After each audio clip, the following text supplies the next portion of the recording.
Welcome to Epic Story Recaps. Meet Philo, a local truck driver. Philo gets off of work and visits a local bar. Philo eats some peanuts and puts some of them in his pocket for later. The local tough guy, Big Al, doesn't like that Philo takes a few peanuts. Big Al tells Philo to put them back. He won't let Philo leave and forces him to fight. But little does Big Al know that Philo is a bare-knuckle brawler extraordinaire. Philo knocks out Big Al and heads home. Philo goes home and runs into his brother, Orville, and his ma. They are on their way to the DMV to take her driving test. She thinks she should wear a wig. It might help. You never know. Philo is suddenly and violently attacked by an unseen assailant who kicks his butt. The attacker is an orangutan named Clyde. After the fight, Philo gives Clyde a taste of his beer. Meanwhile, Ma fails her driver's test. She thinks she should have worn her wig. It could have made a difference. You never know. Orville tells Philo that Ma is upset because Clyde got into everything and pooped everywhere.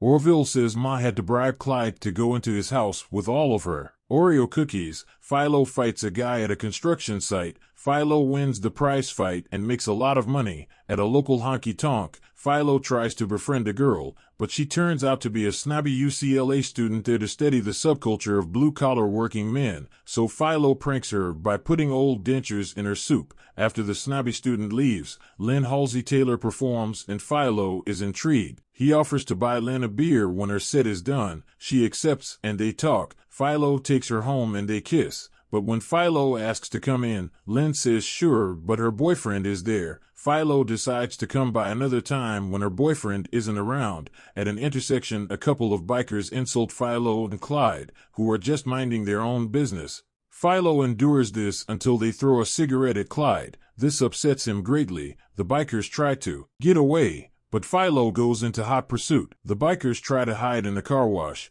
but they get all wet. Then the bikers fall off their bikes and Philo and Clyde chase them on a street cleaner. The bikers hop on a train and escape. Later, Philo takes Lynn on a date. He asks her why she is with her boyfriend. If she doesn't like him, she says she's using him to get $7,000 to put a down payment on a country bar back home in Denver. Philo tells Lynn how he befriended Clyde. Clyde was in a small cage at a local circus. Philo wanted to save him, so he fought a prize fight with 4 guys and won Clyde's freedom. They also talk about local Denver fight legend Tank Murdoch. Philo says he'd like to test his mettle against Tank in a fight one day. It's obvious from the way Philo talks that he respects Tank, though he's never met him. Lynn and Philo meet Orville at a diner. Unfortunately, 2 guys send a beer over to our hero's table for Lynn, showing no respect to Philo and Orville, but Philo drinks it right in front of their faces. The biker guys don't like that, so they try to intimidate by showing off their Black Widow biker gang tattoos. Philo goes outside with both of them. Lynn asks Orville if he shouldn't go with Philo, since it will be 2 against 1 if he doesn't,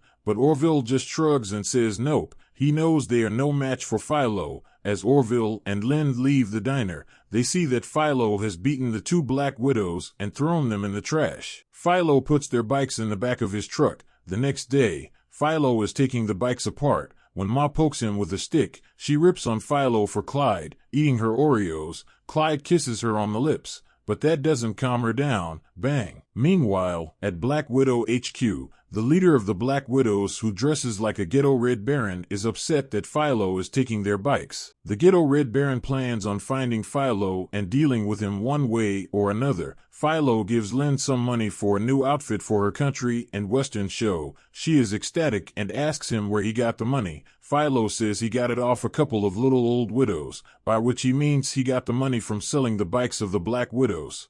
After Lynn's concert at the honky-tonk, she seems moody and unpleasant. Philo is patient with her. As they leave, a truck follows them. The truck takes a shot at them, but Philo runs them off the road. Lynn recognizes her boyfriend as the shooter. Lynn begs Philo not to hurt her boyfriend. She wants to talk to him alone. Philo reluctantly agrees.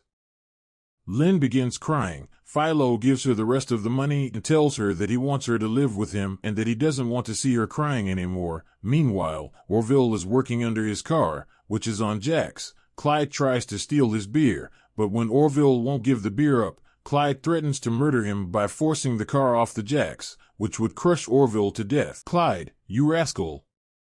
Fortunately, Philo shows up. Unfortunately, Philo has no idea what's going on. Orville rolls fast and gets out from under the car. Clyde drops the car like a guillotine, but Orville has escaped death. For now, Philo chastises Orville. How many times have I told you I don't want him drinking beer? Except on Saturday nights. The next day, Orville takes Ma to yet another DMV, but alas, she fails again. The DMV guy tells Ma she's too old to drive. She vows to wear her glasses next time. It could help. You never know. Philo is taking Clyde to meet Lynn. It's a big moment. Philo warns Clyde to behave. No picking your butt. But when they get to Lynn's trailer park, her trailer is gone. The trailer park guy doesn't know where they went.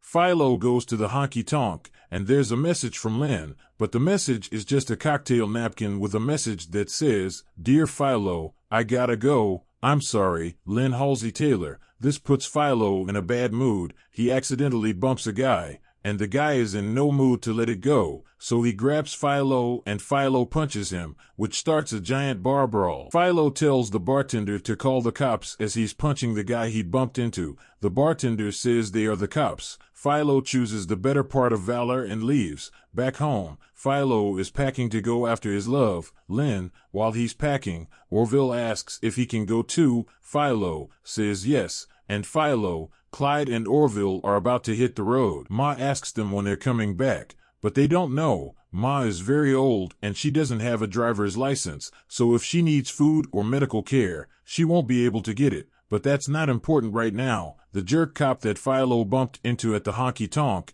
is teaching his partner about metal detectors as they comb the beach for treasures. The jerk cop makes his poor partner do all the digging. The jerk tells his partner that he is going to use his sick leave to hunt down Philo. Clyde, Orville, and Philo make a pit stop at a fruit stand. Orville is enamored with the cute girl who works at the fruit stand named Echo. Echo hates her humdrum life, and she likes Orville.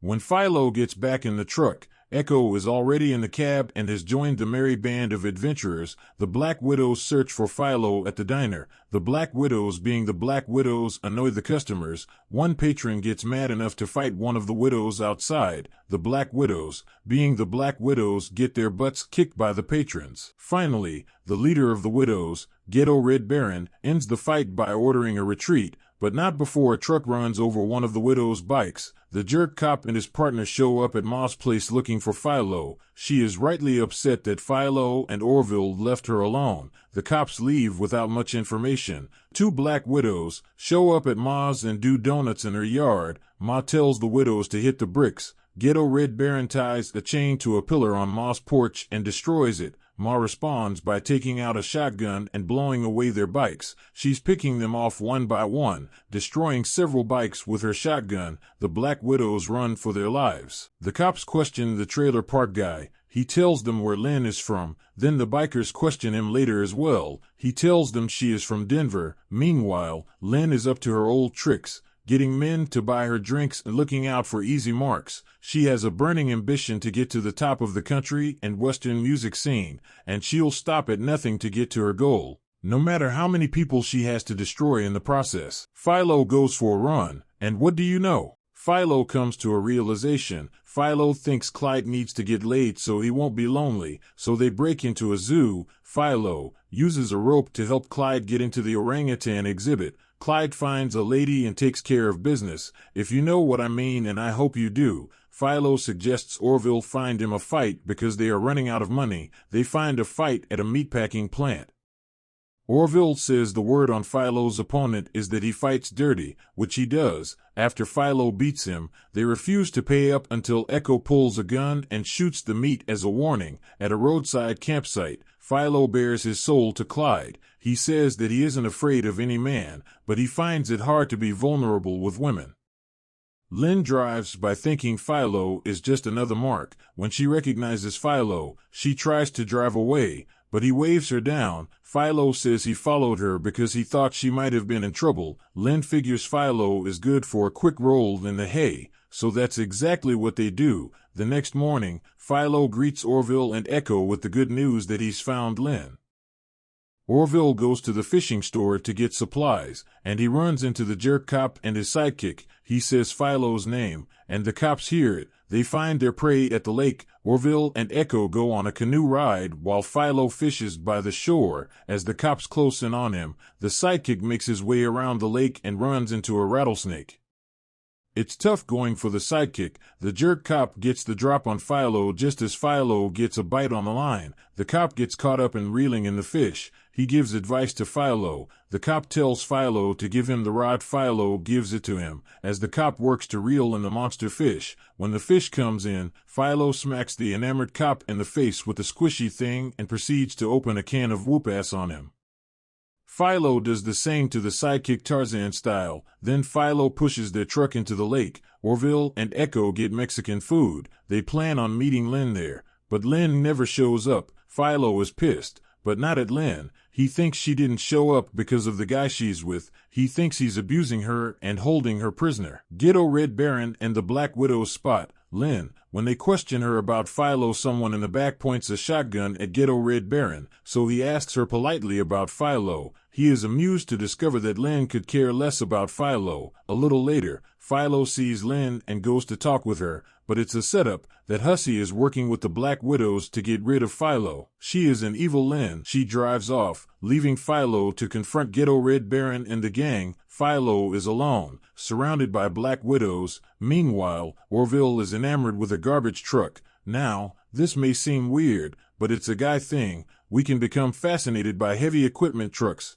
Believe me, it's happened to me. Orville notices the Black Widows have surrounded Philo. The Black Widows have overwhelming numbers, but it doesn't matter. Philo wipes the floor with them. He mutilates them. While this is happening, Orville loads the Black Widows' bikes into the garbage truck. The Black Widows chase Orville on foot. Echo rescues Orville as Philo throws Ghetto Red Baron in the mud like a little piggy. They pick up Philo and make their escape, but not before one of the Black Widows jumps on the back of the truck, only to be met by Clyde, who gives him a wet, juicy kiss before throwing him off the truck. Clyde flips off the Black Widows as our heroes make their getaway. Philo finds out where Lynn is performing and tells Orville to track down Tank Murdoch while he rescues Lynn. After watching Lynn perform, he follows her and a guy out to the parking lot. Lynn is running her con on the parking lot guy. When Philo confronts him, Lynn tells parking lot guy she only needs a minute to talk to Philo. She lets him have it. She tells him that he's a big dummy and that she never cared for him at all. Philo finally sees that she's a hustler and a scammer. He tells her he's the only one who truly cares for her and the only one who wanted to take her farther than her bed. She sees that she has wasted her life scamming people instead of looking for true love. She gets angry and starts beating up Philo. He stands there and takes it. When Lynn's real man and fellow scam artist sees what's happening, he crawls out of whatever rock he was hiding under. It looks like things are getting out of hand. His name is Skylar. Lynn gives up beating Philo and collapses at his feet, weeping. She has sold out true love this night, and somewhere deep inside, she knows it. Philo is upset too, but he does nothing to her. He sees Skylar and walks towards the frightened man, but he keeps on walking, because as much as Lynn has hurt him, now that he sees what she isn't worth fighting over. Orville has tracked down Tank Murdoch and arranged a fight, and a fight is just what Philo needs to work off the tension of what he just endured. When they see Tank, they are not impressed. He is old and fat. He wears a ratty Letterman sweater with old varsity pins from his long-past high school glory days. Despite all this, Tank is clearly respected by his community. As the fight starts, Tank gets a few blows in, but it's clear that he is outmatched. Philo whacks him with lefts and rights. It becomes obvious to the crowd that Tank is going to lose, so they turn on him. They call Tank washed up. They boo him. Philo looks at Tank's ruined face and realizes that if he wins, he'll take more than money from Tank. He'll take everything he has, his reputation, the esteem of the community, everything. All of it will go away, and in exchange, he'll make Tank a laughingstock. Philo hears the crowd saying that he is the new Tank Murdoch, a final temptation, but Philo doesn't give in to it. He has learned that virtue is better than vice or glory. Philo lets Tank beat him. Philo signals Orville by winking at him. Meanwhile, back in 1970s L.A., a bewigged Ma takes her eye exam at the DMV. The old man giving her the test is really nice to her. He flirts with her and suggests she use her glasses. Perhaps Ma has found someone to share her golden years with. On the way home, the gang sees the remnants of the Black Widows hobbling home, as well as the jerk cop and his sidekick getting towed home to L.A., as a theme song from Eddie Rabbit kicks in and the movie ends. Every Which Way But Loose is a sweet movie. It champions the extraordinary in ordinary people. For example, ordinary people can have extraordinary virtues, such as compassion, like when Philo decides to have compassion on Tank Murdoch. Another virtue is loyalty, which Philo and Echo have for each other, and empathy, such as when Philo worries that Clyde might be lonely and gets him laid at the zoo. And then there's Ma, a common, everyday, garden variety little old lady. But are little old ladies common? They aren't actually. Old people have struggled and overcome more than we modern people can imagine. If they needed to know something, they didn't Wikipedia it. They looked it up in a book. If their car broke down, they didn't take it to a garage. They fixed it themselves. If the roof needed repairs, they didn't call a roofer. They climbed up there and fixed it on their own. Old people have overcome much without the modern comforts we enjoy, and they deserve respect.